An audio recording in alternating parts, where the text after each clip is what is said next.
പിതാവിൻ്റെയും പുത്രൻ്റെയും പരിശുദ്ധാത്മാവിൻ്റെയും നാമത്തിൽ ആമേൻ. പ്രിയപ്പെട്ടവരെ, ഇന്ന് ഡിസംബർ 31 ബുധനാഴ്ച. അമ്മേ പരിശുദ്ധ അമ്മേ, അമ്മേ പരിശുദ്ധമേ, ദൈവമാതാവേ, കൃപാസനത്തിലൂടെ ഞങ്ങൾക്കും ഞങ്ങളുടെ ദേശത്തിനും അമ്മ മധ്യസ്ഥം തേടി തന്ന എല്ലാ അനുഗ്രഹങ്ങൾക്കും കൃപകൾക്കും ഞങ്ങളിപ്പോൾ ഹൃദയം നിറഞ്ഞ നന്ദി പറയുന്നു.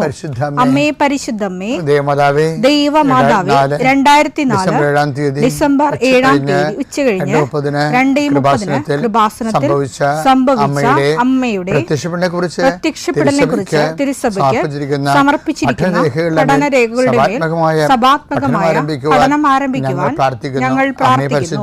അമ്മേ പരിശുദ്ധമേ, ഭൂസ്വർലോകങ്ങളുടെ രാജ്ഞിയായ അങ്ങേയ്ക്ക് ഭൗമസംരക്ഷണത്തിനായി പ്രപഞ്ചപ്രകൃതിയെ തന്നെ തിരുസഭ പ്രതിഷ്ഠിക്കുവാൻ ഈ പ്രത്യക്ഷീകരണം വഴി ഇടയാക്കണമേ. പരിശുദ്ധമേ, ജപമാല മാതാവേ, സകല കൃപാസനം പ്രാർത്ഥനയോടും ചേർത്ത് ഞങ്ങളിപ്പോൾ പ്രാർത്ഥിക്കുന്ന ഈ കുടുംബത്തിന്റെ പ്രത്യേക നിയോഗം പറ മക്കളെ.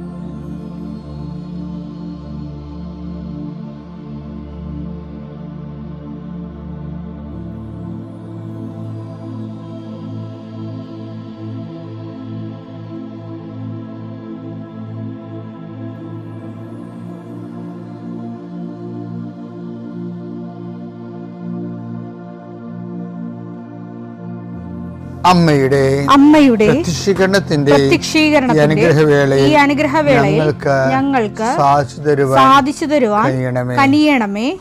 ആമേൻ. വിശ്വാസ പ്രമാണം. സർവശക്തനായ പിതാവും ആകാശത്തിന്റെയും ഭൂമിയുടെയും സൃഷ്ടാവുമായ ദൈവത്തിൽ ഞാൻ വിശ്വസിക്കുന്നു.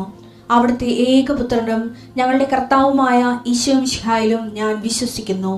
ഈ പുത്രൻ പരിശുദ്ധാത്മാവിനാൽ ഗർഭസ്ഥനായി കന്യകാമറിയത്തിൽ നിന്ന് പിറന്ന് പൊന്തിയോസ് പീലാത്തോസിന്റെ കാലത്ത് പീഡകൾ സഹിച്ച് കുരിശിൽ തറയ്ക്കപ്പെട്ട് മരിച്ച് അടക്കപ്പെട്ട് പാതാളങ്ങളിൽ ഇറങ്ങി മരിച്ചവരുടെ ഇടയിൽ നിന്ന് 3-ാം നാൾ ഉയർത്ത് സ്വർഗത്തിലേക്ക് എഴുന്നള്ളി സർവശക്തിയുള്ള പിതാവായ ദൈവത്തിന്റെ വലതുഭാഗത്തിരിക്കുന്നു. അവിടെ നിന്ന് ജീവിക്കുന്നവരെയും മരിച്ചവരെയും വിധിക്കുവാൻ വരുമെന്നും ഞാൻ വിശ്വസിക്കുന്നു. പരിശുദ്ധാത്മാവിലും ഞാൻ വിശ്വസിക്കുന്നു. വിശുദ്ധ കത്തോലിക്കാ സഭയിലും പുണ്യവാന്മാരുടെ ഐക്യത്തിലും പാപങ്ങളുടെ മോചനത്തിലും ശരീരത്തിന്റെ ഉയർപ്പിലും നിത്യമായ ജീവിതത്തിലും ഞാൻ വിശ്വസിക്കുന്നു. ആമേൻ. സുഖസ്ഥനായ ഞങ്ങളുടെ പിതാവേ, അങ്ങയുടെ നാമം പൂജിതമാകണമേ. അങ്ങയുടെ രാജ്യം വരണമേ. അങ്ങയുടെ തിരുമനസ് സ്വർഗത്തിലെ പോലെ ഭൂമിയിലും ആകണമേ. അന്നു വേണ്ടുന്ന ആഹാരം ഇന്ന് ഞങ്ങൾക്ക് തരണമേ. ഞങ്ങളോട് തെറ്റ് ചെയ്യുന്നവരോട് ഞങ്ങൾ ക്ഷമിക്കുന്നത് പോലെ ഞങ്ങളുടെ തെറ്റുകൾ ഞങ്ങളോടും ക്ഷമിക്കണമേ. ഞങ്ങളെ പ്രലോഭനത്തിൽ ഉൾപ്പെടുത്തരുതേ, തിന്മയിൽ ഞങ്ങൾ രക്ഷിക്കണമേ. ആമേൻ. നന്മ നിറഞ്ഞ മറിയമേ, സ്വസ്തി. കർത്താവ് അങ്ങയുടെ കൂടെ സ്ത്രീകളിൽ അങ്ങ് അനുഗ്രഹിക്കപ്പെട്ടവളാകുന്നു. അങ്ങയുടെ ഉദരത്തിൻ ഫലമായി ഈശോ അനുഗ്രഹിക്കപ്പെട്ടവനാകുന്നു. പരിശുദ്ധ മറിയമേ, തമ്പുരാന്റെ അമ്മേ, പാപികളായ ഞങ്ങൾക്ക് വേണ്ടി ഇപ്പോഴും ഞങ്ങളുടെ മരണസമയത്തും തമ്പുരാനോട് അപേക്ഷിക്കണമേ. ആമേൻ. കർത്താവേ, ഈ പ്രഭാതത്തിൽ അങ്ങയുടെ നാമം വിളിച്ച് അപേക്ഷിക്കുന്നു.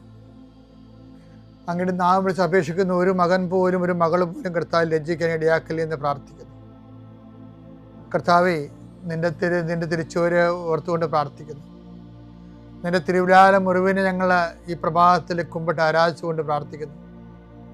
കർത്താവേ, ഞങ്ങൾക്ക് വേണ്ടി ക്രൂശിക്കപ്പെട്ടവനെ, ഞങ്ങൾക്ക് വേണ്ടി തിരുവിലാൽ മുറിവേറ്റവനെ, കർത്താവേ, ഞങ്ങൾക്ക് വേണ്ടി മുൾക്കട ചൂടിയവനെ, കർത്താവേ, നിന്റെ നാമം വിളിച്ചപേക്ഷിക്കുന്ന ഈ ഭാരപ്പെട്ട മക്കള്, കർത്താവേ, ഇന്ന് ഏറ്റെടുക്കേണ്ട ഉത്തരവാദിത്തങ്ങൾ, അധ്വാനിക്കുന്നതിനും ഭാരം വഹിക്കുന്നതിൻ്റെയൊക്കെ വരിക ഞങ്ങളെ ആസ്പിക്കാൻ നടത്തിയ കർത്താവേ, നിന്റെ ആശ്വാസം അക്ഷരാർത്ഥത്തിൽ ഈ പ്രാർത്ഥന കൊണ്ട് ഞങ്ങളുടെ മക്കളെ അനുഭവിക്കാൻ ഇടയാക്കണം പ്രാർത്ഥിക്കുന്നു.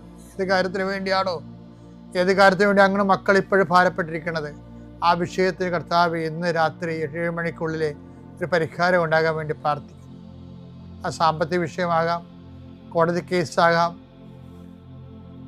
വസ്തു വിൽപ്പനയോ വാങ്ങലോ ആകാം, അല്ലെങ്കിൽ പ്രതീക്ഷിച്ചുകൊണ്ടിരിക്കുന്ന കത്താകാം, അല്ലെങ്കിൽ ഒരു ഇമെയിലാകാം, അല്ലെങ്കിൽ ഒരു അനുവാദമാകാം.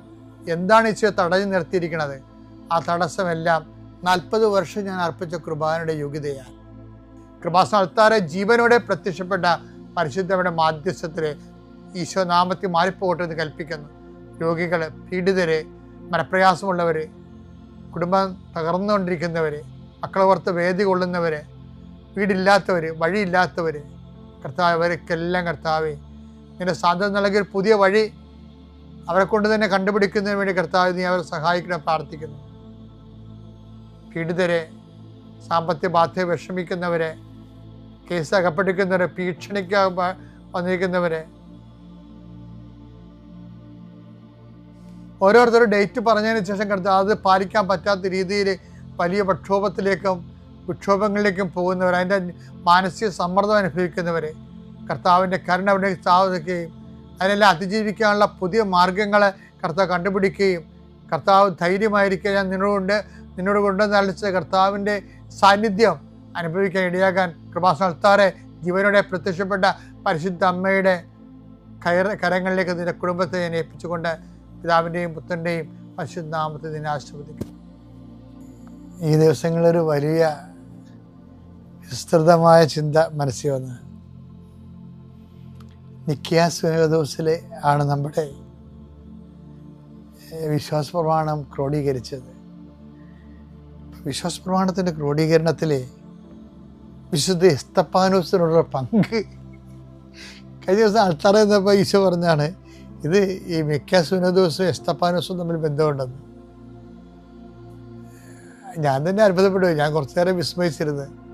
അതായത് AD 325 നിക്കിയ സുനഹദോസിൽ നമ്മൾ ഇന്നത്തെ ഏറ്റവും സഭയുടെ ശക്തിയായ വിശ്വാസ പ്രമാണം ക്രോഡീകരിക്കപ്പെട്ടത്.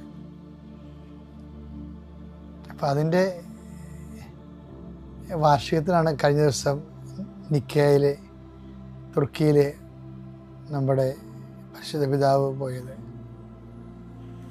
അപ്പോൾ പരിശുദ്ധ പിതാവ് അവിടെ ചെന്നപ്പോൾ അവിടെ Syrian Orthodox patriarchs, Alexandrian Orthodox patriarchs അവരൊക്കെയാണ് ഉണ്ടായിരുന്നത്.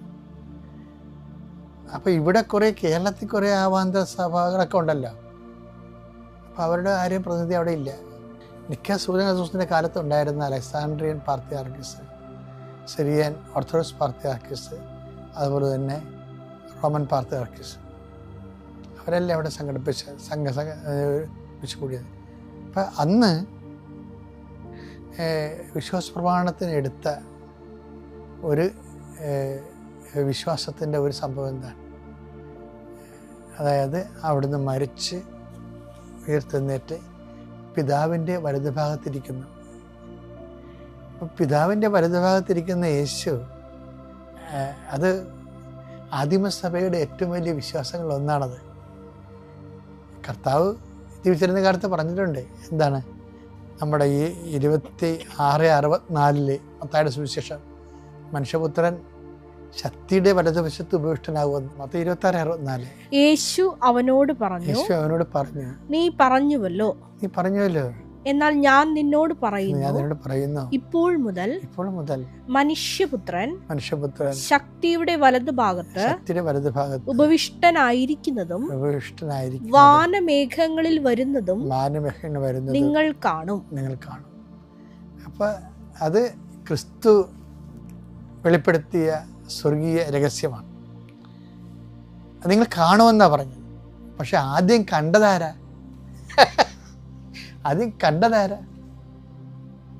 പിതാവിന്റെ വലതുഭാഗത്ത്, ശക്തിയുടെ വലതുഭാഗത്ത് ഈശോ ഇരിക്കണ കണ്ടതാരാ?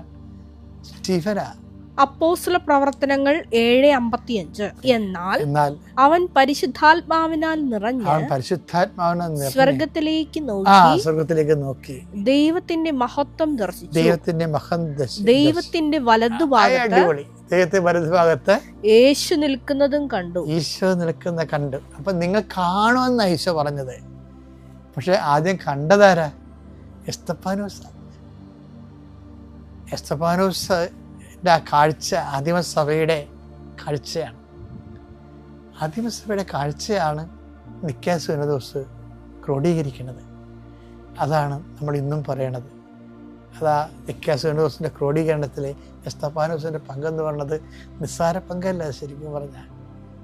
പക്ഷെ കാണുമ്പോഴെപ്പോഴും ഓർക്കേണ്ടതാണ്, നമുക്കിത് കാണുന്നതിനൊരു കുഴപ്പമൊന്നുമില്ല.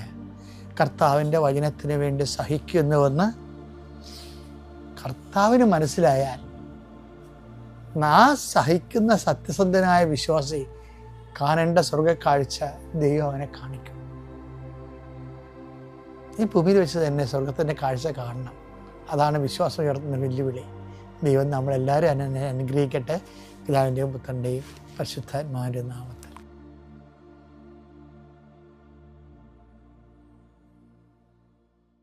അത്യപൂർവ ദൈവാനുഭവങ്ങൾ ഇനി നിങ്ങൾക്കും സ്വന്തം. ഈ യൂട്യൂബ് ചാനൽ ഇതുവരെ സബ്സ്ക്രൈബ് ചെയ്തിട്ടില്ലെങ്കിൽ ഇപ്പോൾ തന്നെ സബ്സ്ക്രൈബ് ചെയ്യുക. ഈ വീഡിയോ ഇപ്പോൾ തന്നെ നിങ്ങളുടെ സുഹൃത്തുക്കൾക്ക് ഷെയർ ചെയ്തുകൊണ്ട് കർത്താവിൻ്റെ പ്രേക്ഷിതരാകുക.